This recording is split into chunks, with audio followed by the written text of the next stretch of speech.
महत्त्वाचा आहे. राजन विचारे असतील, अरविंद सावंत असतील, हे जन्मतः शिवसेनेमध्ये आहेत. तुम्ही अलीकडे शिवसेनेमध्ये आला, अलीकडे फार अलीकडे नाही पण आलात. लोक असं म्हणतात की जे दुसऱ्या पक्षातून लोक येतात शिवसेनेत ते फार टिकत नाहीत.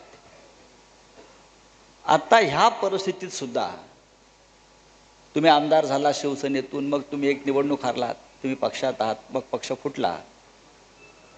याही परिस्थितीत तुम्ही नंतर खासदार झालात. इथेच थांबावं आणि इथेच थांबलं पाहिजे असं आपल्याला का वाटलं?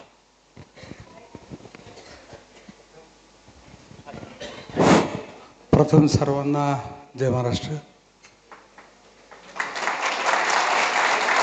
आदरणीय राऊत साहेबांनी आपण जो प्रश्न विचारला तो माझ्या राजकीय आयुष्याला कलाटणी देणार आहे.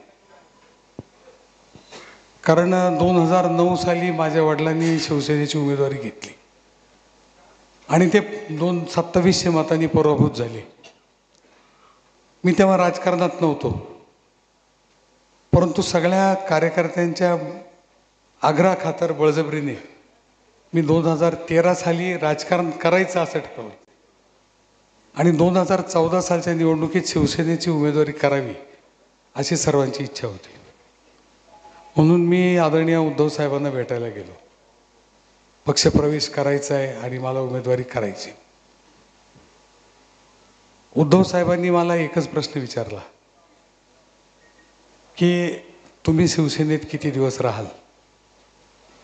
तेव्हा मी त्यांना असं सांगितलं होतं की तुम्ही आणि मी आहे तोपर्यंत मी राहील.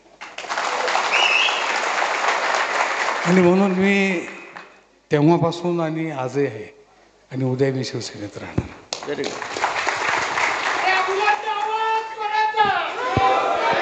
अरविंद सावंत यांचं आगमन झालं.